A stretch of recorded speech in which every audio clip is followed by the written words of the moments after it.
109 चक्र है हमारे शरीर में, उनमें से मुख्य है 12 और उनमें से भी मुख्य है 9 और उनमें से भी मुख्य 7 चक्र है। चक्र माने जहां नस नाड़ियां सब एक होती हैं वहां बीच में। तो हमारे शरीर में कई चक्र है। एक मूलाधार चक्र जहां रीढ़ की हड्डी शुरू होती, गुद प्रदेश है, गुद प्रदेश के पास है वो मूलाधार। उससे ऊपर है जननेंद्रिय के पीछे वो स्वादिष्टान चक्र। और तीसरा है नाभि पे है, नाभि में जो है वो मणिपुर चक्र कहते हैं। फिर हृदय में है एक चक्र अनाहत चक्र। फिर गले में है, इस चक्र को कहते हैं विशुद्धि चक्र। और दोनों भुवों के बीच में है आज्ञा चक्र। ये सब डक्टलेस ग्लैंड्स कहते हैं। एंडोक्राइन सिस्टम में इन सब का वर्णन है। अंग्रेजी जो सिस्टम है मेडिसिन का, उसमें उन्होंने भी इन चीज़ों को माना। एंडोक्राइन सिस्टम, हमारे पूर्वज ने इतने हजारों साल पहले इस बात को जानते थे। अच्छा, फिर जो पिट्यूटरी ग्लैंड, पीनियल ग्लैंड कहते हैं आज्ञा चक्र। फिर सहस्रार, हाइपोथैलेमस कहते हैं। जब चक्र पर ध्यान देते हो पहले तो कुछ नहीं अनुभव होता, सिर्फ ब्लैंकनेस आती है, खालीपन।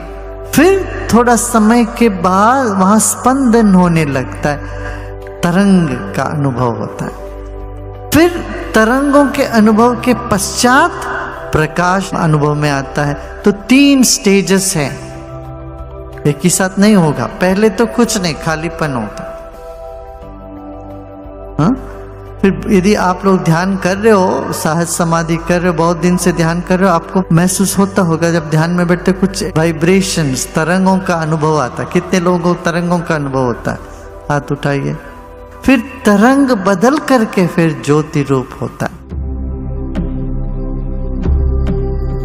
घर में कोई सो रहे हो तो उनके सिर के ऊपर 12 अंगुल के बीच में ऐसे हाथ करो, उनका नाम लो या सिर्फ हाथ करो तो वो जग जाएंगे। उनको छूने की जरूरत नहीं। हमारा सूक्ष्म शरीर 12 अंगुल पर खत्म होता है। मन इतना बड़ा है, इसको वैज्ञानिकों ने किरलियन फोटोग्राफी वगैरह लेके तुम्हारे आभा मंडल का चित्र भी निकालते हैं अभी। और तुम ध्यान करते हो, सुदर्शन क्रिया करने के बाद आभा मंडल का चित्र लो और पहले लो, बहुत बड़ा फर्क होता है उसमें। हमारा सूक्ष्म शरीर स्थूल शरीर से बड़ा है। जब सूक्ष्म शरीर सिकुड़ता है तब हमको अच्छा नहीं लगता। भाई, जब भी आपको अच्छा लगा, खुशी महसूस हुई, उसके साथ क्या अनुभव हुआ?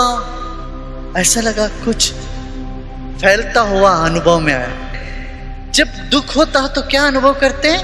जैसे कुछ सिकुड़ गया हो, जैसे कोई चीज सिकुड़ता हुआ अनुभव करते हैं। ये जो चीज है जो सिकुड़ता है और फैलता है, यही हमारा मन है, यही हमारी चेतना है। तो ना समझ लो आत्महत्या करते हैं। पता क्या हो रहा उनके साथ? उनका मन सिकुड़ गया, अब शरीर रहने के लिए अच्छा नहीं लगा। अरे भाई कुछ नहीं, थोड़ा सा फूंक मारो, प्राणायाम करो, भस्त्रिका करो, देखो तुम्हारे सूक्ष्म शरीर वापस यथास्थिति हो जाएगा। इस विज्ञान को नहीं जानते हुए हम कितने लोग आत्महत्या कर रहे हैं। मान लो आपकी जैकेट बहुत टाइट हो तो आप उससे निकलना चाहते हो कि नहीं? आपका स्वेटर हो, शर्ट हो या कोई भी जैकेट बहुत टाइट हो तो आप क्या, अरे इससे निकलो, मुक्ति चाहिए। ऐसा ही मन सिकुड़ता है तो लगता है शरीर से हट जाओ,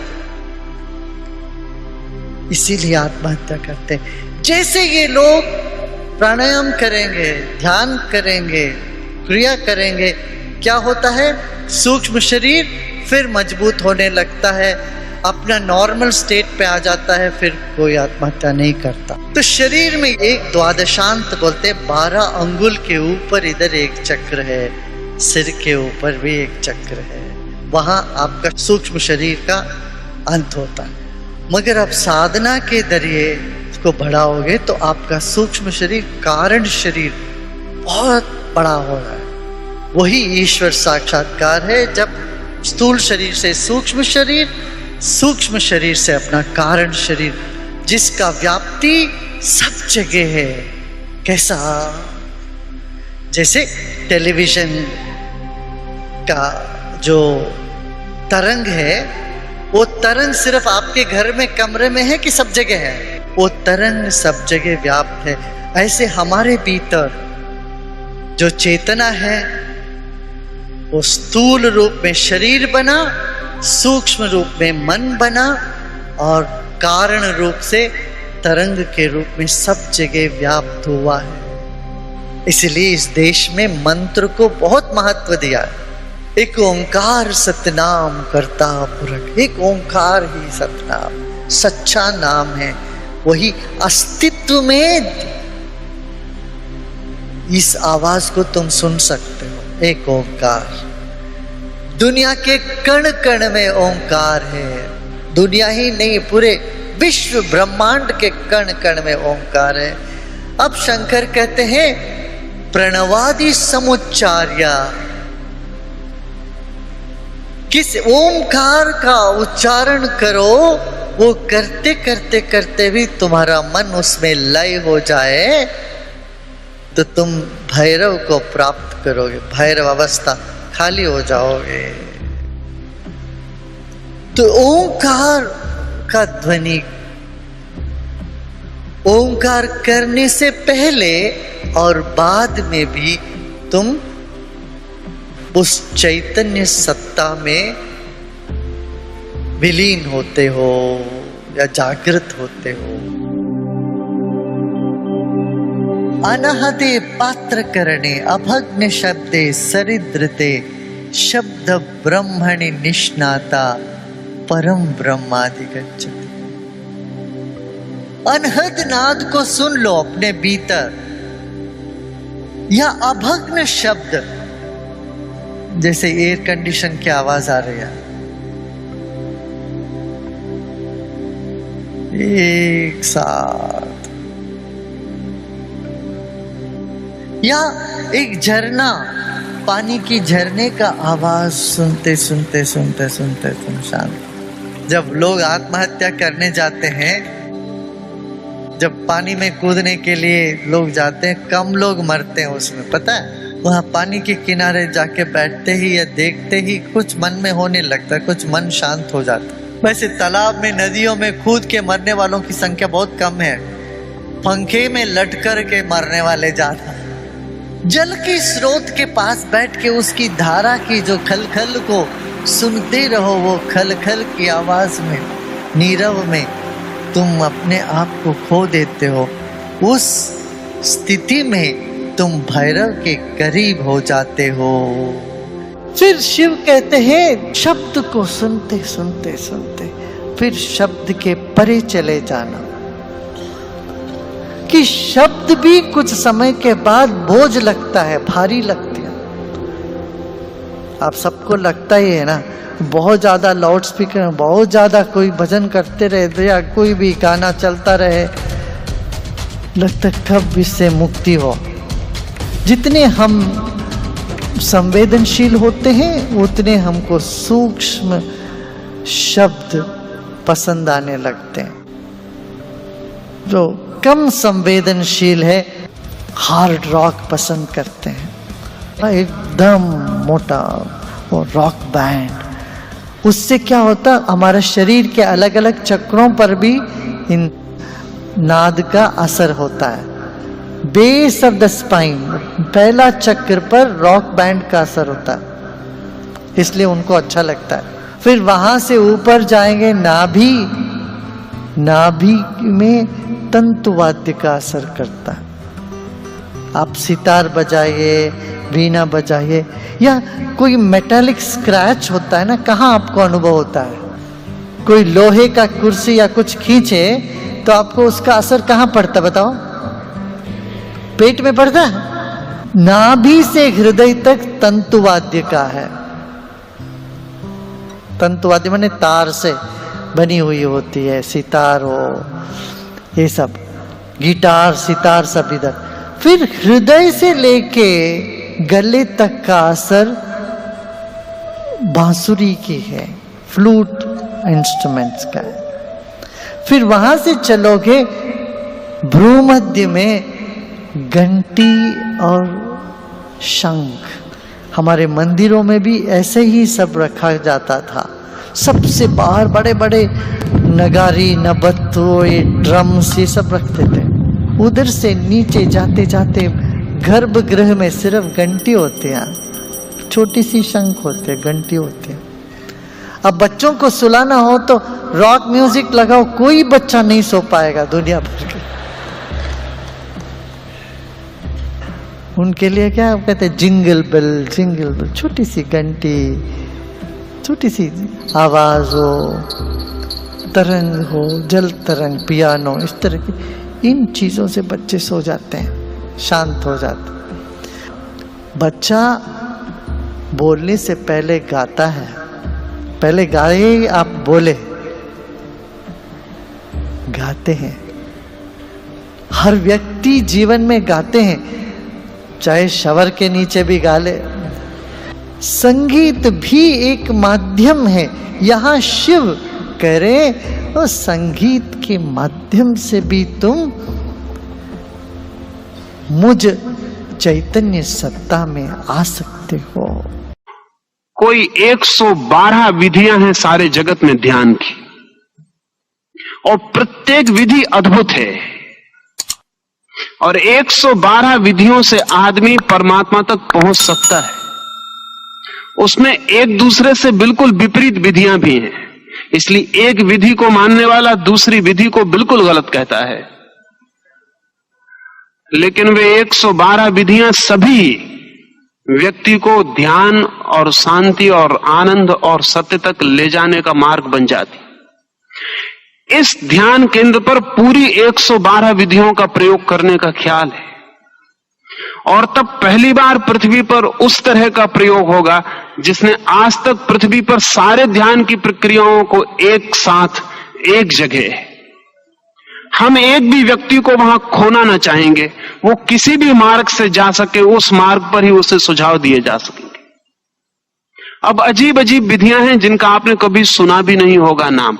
एक दो विधि मैं आपसे कहना चाहूं। तिब्बत में एक बहुत छोटी सी विधि है, बैलेंसिंग, संतुलन उस विधि का नाम है। कभी घर में खड़े हो जाएं सुबह स्नान करके, दोनों पैर फैला लें और ख्याल करें कि आपके बाएं पैर पर ज्यादा जोर पड़ रहा है कि दाएं पैर पर ज्यादा जोर पड़ रहा है। अगर बाएं पर पड़ रहा है तो फिर आहिस्ते से जोर को दाएं पर ले जाएं। 2 क्षण दाएं पर जोर को रखें, फिर बाएं पर ले जाएं। 15 दिन सिर्फ शरीर का भार बाएं पर है कि दाएं पर, इसको बदलते रहें। और फिर ये तिब्बती प्रयोग कहता है कि फिर इस बात का प्रयोग करें कि दोनों पर भार न रह जाए, आप दोनों पैर के बीच में रह जाएं। और एक 3 सप्ताह का प्रयोग, और जब आप बिल्कुल बीच में होंगे, भार ना बाएं पर होगा ना दाएं पर, जब आप बिल्कुल बीच में होंगे तब आप ध्यान में प्रवेश कर जाएंगे। ठीक उसी क्षण में आप ध्यान में चले जाएंगे। ऊपर से देखने पर लगेगा कि इतनी सी आसान बात, करेंगे तो आसान भी मालूम पड़ेगी और कठिन भी मालूम पड़ेगी।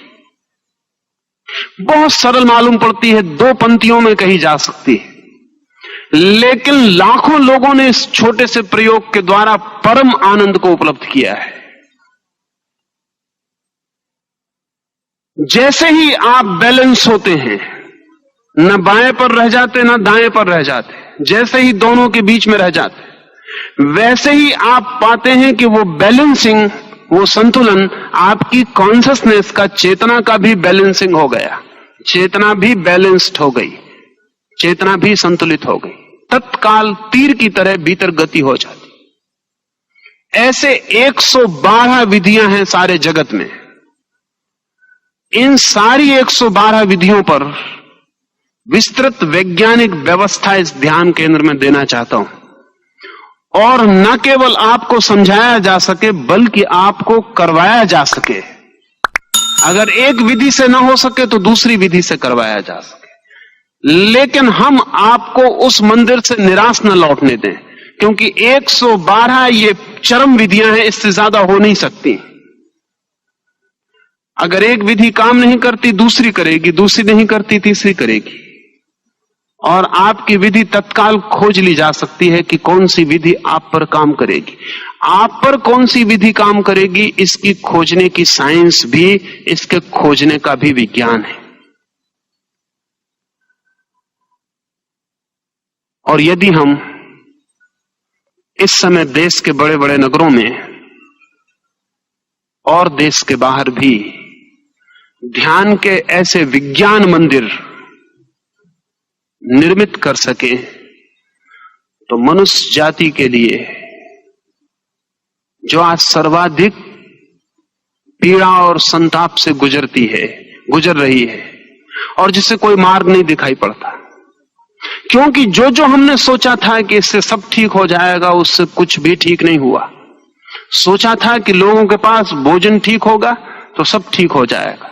आज दुनिया में आधी दुनिया के पास भोजन बिल्कुल ठीक है। सोचा था लोगों के पास कपड़े होंगे, मकान होंगे, अच्छे रास्ते होंगे, दवा होगी, चिकित्सा होगी, बीमारियां कम होंगी। आज आधी दुनिया के पास सब है। एक बड़ी अद्भुत घटना घटी है कि जिनके पास आज सब है वे ही सर्वाधिक अशांत, बेचैन और परेशान हो गए। गरीब मुल्क एक अर्थ में सौभाग्यशाली है, भूखे मरते हुए मुल्क एक अर्थ में सौभाग्यशाली, क्योंकि अभी भी उनकी आशा जीवित है। उन्हें ख्याल है कि समाजवाद आएगा, धन बढ़ेगा, धन बटेगा, सब ठीक हो जाएगा। ये आशा भी उन मुल्कों की टूट गई जहां ये सब ठीक हो गया है। अब वे बड़ी निराशा में, गहन निराशा में खड़े हो गए। इतनी होपलेसनेस, इतनी आशा रहितता कभी भी मनुष्य के इतिहास में पैदा नहीं हुई थी। आज अमेरिका जितना आशाहीन है उतना पृथ्वी पर कोई भी नहीं, और आज अमेरिका मनुष्य के इतिहास में पृथ्वी का सर्वाधिक संपन्न, सर्वाधिक सुखी, हमारे अर्थों में सब कुछ जिसके पास है, और फिर भी अचानक अनुभव हो रहा है कि कुछ भी पास नहीं है।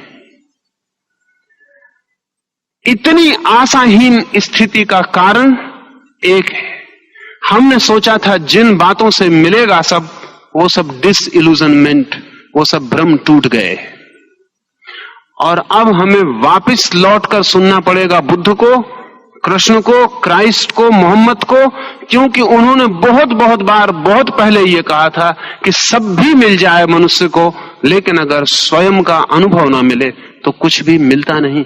लेकिन हमें उनकी बात ख्याल में नहीं आ सकी, नहीं आ सकती थी, क्योंकि बात बड़ी काल्पनिक मालूम पड़ती थी, बहुत उटोपियन मालूम पड़ती थी। और जो लोग कहते थे धन मिल जाए, मकान मिल जाए, उनकी बात बड़ी प्रैक्टिकल और व्यवहारिक मालूम पड़ती थी। इतिहास का मजाक कि जो लोग बहुत प्रैक्टिकल थे वो बहुत उटोपियन सिद्ध हुए, और जो लोग बहुत उटोपियन थे आज पृथ्वी पर वे ही सबसे ज्यादा प्रैक्टिकल सिद्ध होने के करीब। लेकिन धर्म अब पुराने रास्तों से नहीं लौटाया जा सकता। अब धर्म नए ही रास्तों से प्रवेश करेगा। उसके नए रास्ते वैज्ञानिक और तकनीकी होंगे। अब जैसे एक आदमी हिमालय जाता था, आज भी हम सोचते हैं एक आदमी हिमालय जाए तो ध्यान में जा सकता है, लेकिन कभी हमने सोचा नहीं कि हिमालय किस लिए जाता था। जितना ताप कम हो जाए वातावरण में, उतना भीतर प्रवेश आसान हो जाता है। लेकिन कितने लोग हिमालय जा सकते हैं? लेकिन बंबई में एक एयर कंडीशन्ड मेडिटेशन हॉल हो सकता है। कोई हिमालय जाने की जरूरत नहीं, क्योंकि हिमालय पर जो ठंडक मिल सकती है वो बंबई में भी उपलब्ध हो सकती है। अब हिमालय पर जाने की व्यर्थ की दौड़ धूप है। अब तो ठीक बंबई के बीच बाजार में भी उतनी ही शीतलता उपलब्ध हो सकती जितने एक योगी को हिमालय की चोटी पर उपलब्ध होती थी। उसके आसपास भी बर्फ फैलाया जा सकता है। अगर बर्फ से ही कुछ लाभ होना है तो बर्फ फैलाया जा सकता है। अगर ऊंचाई से कुछ लाभ होता है, जमीन के ग्रेविटेशन के कम होने से कुछ लाभ होता है, तो बंबई में भी ग्रेविटेशन कम किया जा सकता है, तो वहां भी इतना ही उत्ताप पहुंच जाएगा, इतनी ही गर्मी पहुंच जाएगी। एवरेस्ट पर जिस दिन जाने का रास्ता सीधा होगा, उस दिन हम बस्तियां वहां भी बसा लेंगे। आने वाले भविष्य में मनुष्य जहां है वहीं सारी टेक्नोलॉजी और साइंस का उपयोग किया जा सकता है,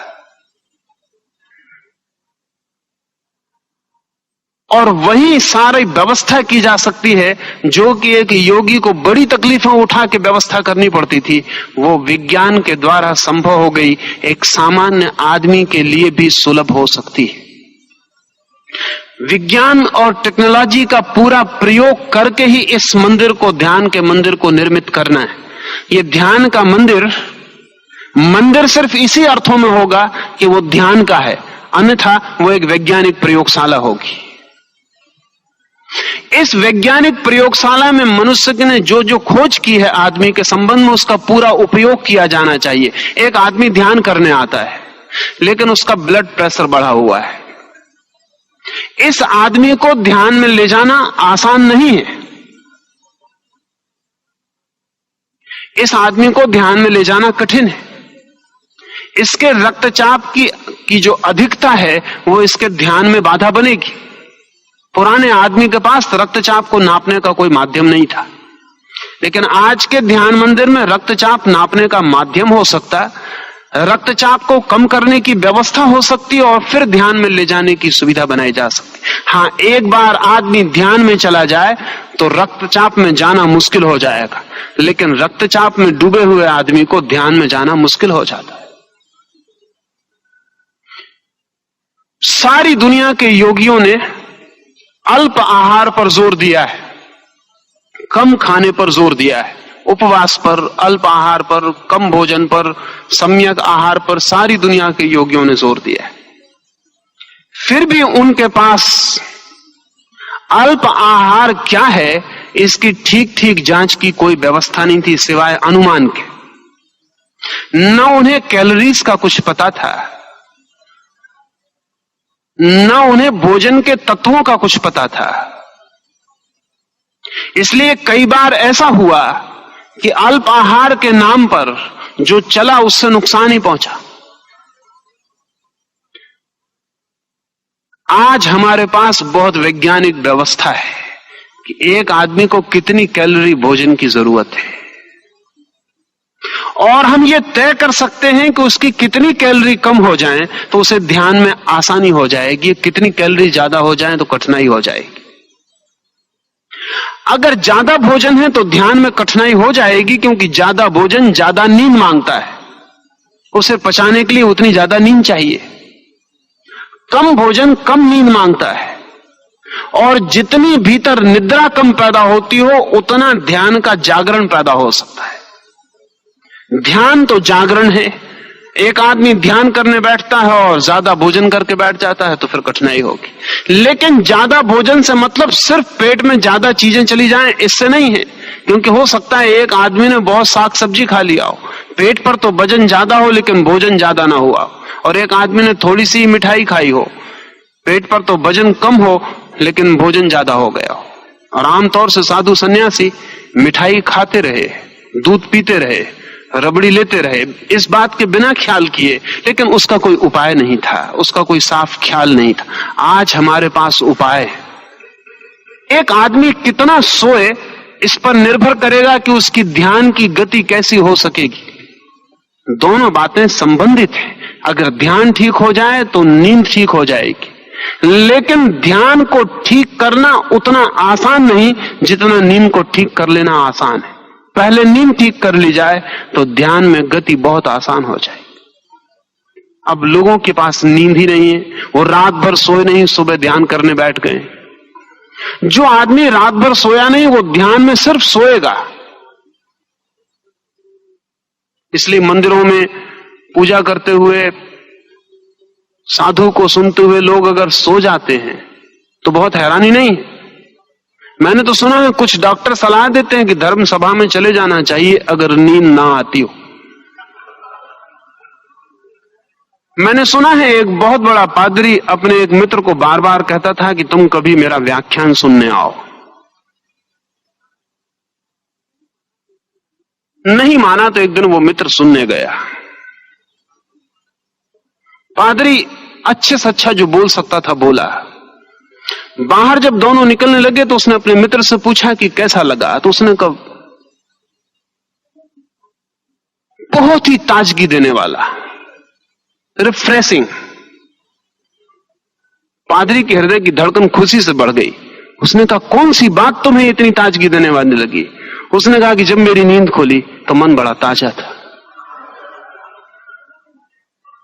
इतना तो मुझे घर भी नींद आती तब भी इतनी ताजगी नहीं मिलती। मैं जरूर आया करूंगा, तुम्हारा भाषण बहुत रिफ्रेशिंग था। क्यों? आखिर मंदिर में धर्म कथा में आदमी को नींद आ जाती है, बात क्या है?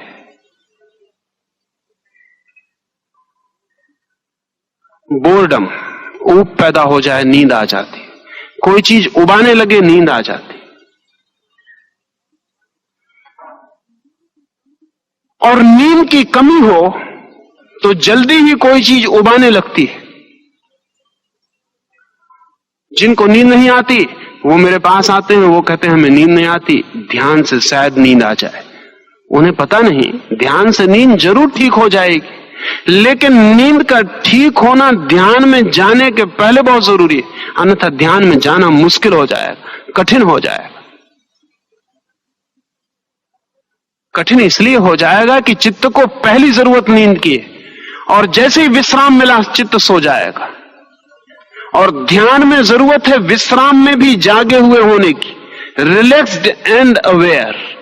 एक तरफ सब विश्राम हो और एक तरफ सब जागा हुआ हो, तभी कोई ध्यान में प्रवेश कर सकता है। और नींद का नियम यह है कि यहां हम विश्राम हुए बाहर कि भीतर नींद आ गई, रिलैक्स हुए कि नींद आ गई, तो ध्यान में अक्सर लोग सो जाएंगे।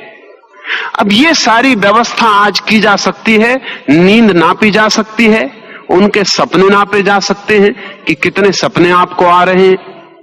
आपको भी पता नहीं होता कितने सपने आ रहे हैं, कैसे सपने आ रहे हैं। कल ही एक साधिका मेरे पास थी, ध्यान करना है उसे। मैंने उसके सपनों के बाबत पूछा, उसने कहा कि सपनों से क्या मतलब आपको? मुझे ध्यान करना है। मैंने उससे कहा कि मुझे पूछना बहुत जरूरी है, क्योंकि सपने ही मुझे बताएंगे कि तुम्हें सच में ध्यान करना है या कुछ और करना है। उसने कहा सपने में तो मुझे सिवाय काम वासना के और हिंसा के, हत्या के, आग लगा देने के, इस तरह के सपने आते हैं। तो मैंने कहा कि वही तुम्हारा चित्त करना चाहता है। अभी ध्यान मुश्किल पड़ेगा, पहले तो तुम्हारे सपनों को शुद्ध करना पड़ेगा। जिस व्यक्ति को स्वयं को शुद्ध करना है वो अगर अपने सपनों को भी शुद्ध न कर पाए तो स्वयं को शुद्ध नहीं कर पाएगा। सपने जैसी साधारण चीज भी अशुद्ध हो तो स्वयं का शुद्ध होना बहुत मुश्किल है। जिसके सपने भी अभी सात्विक ना हो पाए हो उसका सत्व सात्विक हो जाए ये बहुत मुश्किल है। जिसके सपने अभी शांत ना हो पाए हो उसकी सत्ता शांत हो जाए ये भी बहुत मुश्किल है। लेकिन आज से पहले सपने की जांचने की कोई सुविधा न थी। इस ध्यान केंद्र में सपने के जांचने की पूरी व्यवस्था करना चाहता हूं। अब तो इंतजाम है, जैसे आपका कार्डियोग्राम लिया जाता है वैसे ही आपके रात नींद के सपने का ग्राफ बन जाता है कि आपने कितनी देर सपने देखे, किस तरह के सपने देखे, वायलेंट थे, नॉन वायलेंट थे, सेक्सुअल थे, नहीं थे सेक्सुअल, क्या था, सपने किस तरह के थे, इसकी काफी जानकारी ग्राफ दे देता है। और कितना सपना देखा रात भर, क्योंकि ये जान के आप हैरान होंगे कि सपनों के संबंध में जितनी जानकारी बढ़ी है उतना ये प्रतीत हुआ है कि चित्त के भीतर भी वेव्स हैं, तरंगे हैं। जब सपना चलता है तो तरंगे और तरह की होती, जब सपना बंद होता है तो और तरह की होती। और बड़े आश्चर्य की बात है कि गहरी नींद में जो तरंगों की स्थिति होती है वही स्थिति ध्यान की तरंगों में भी होती। ध्यान में जब कोई व्यक्ति होता है तो उसके मस्तिष्क की तरंगें वैसी ही होती हैं जैसी तरंगें गहरी निद्रा में होती। और जब कोई व्यक्ति सपने में होता है तो तरंगें वैसी ही होती हैं जैसे जब कोई व्यक्ति चिंता में होता है। चिंता और स्वप्नों का जोड़ है गहरी निद्रा और ध्यान का जोड़ है। ये सारी वैज्ञानिक व्यवस्था इस ध्यान मंदिर में करने का ख्याल है और प्रत्येक व्यक्ति को वैज्ञानिक रूप से सहायता पहुंचाई जा सके ये दृष्टि। और मेरे देखे आज मनुष्य को ध्यान की जितनी जरूरत है उतनी किसी और चीज की जरूरत नहीं है, क्योंकि आज मनुष्य जितना अशांत है उतना मनुष्य अशांत कभी भी नहीं था।